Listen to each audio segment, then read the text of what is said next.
বাঙালির হাঁড়িতে আপনাদের সবাইকে স্বাগতম। আজ আমি আপনাদের red chilli chicken curry recipe দেখাবো। এই সম্পূর্ণ রেসিপিটি ছিল হসপিটাল কোয়ার্টারের একজন ডাক্তারবাবুর।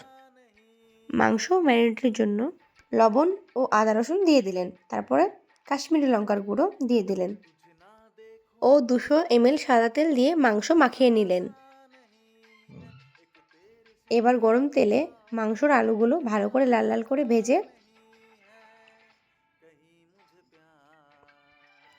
তুলে নিলেন।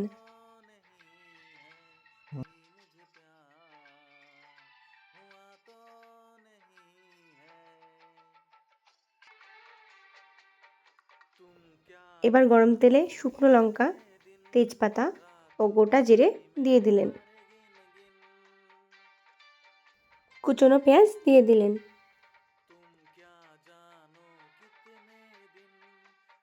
পেঁয়াজগুলো গোল্ডেন ব্রাউন হওয়ার পরে ধনিয়া গুঁড়ো,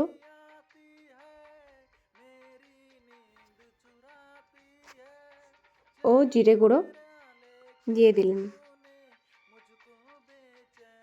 ও কাশ্মীরি লঙ্কার গুঁড়ো দিয়ে দিলেন।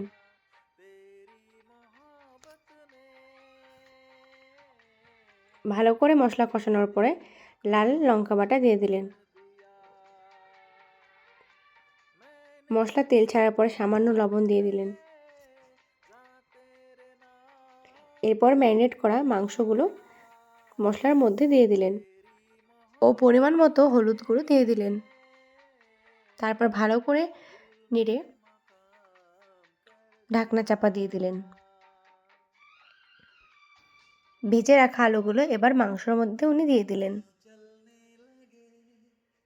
ভালো করে আবারও খুন্তির সাহায্যে মাংস কষিয়ে নিলেন। মাংস কষানো হয়ে গেছে, এবার উনি জল দিয়ে দিলেন। মাংস ফুটিয়ে নিচ্ছিলেন।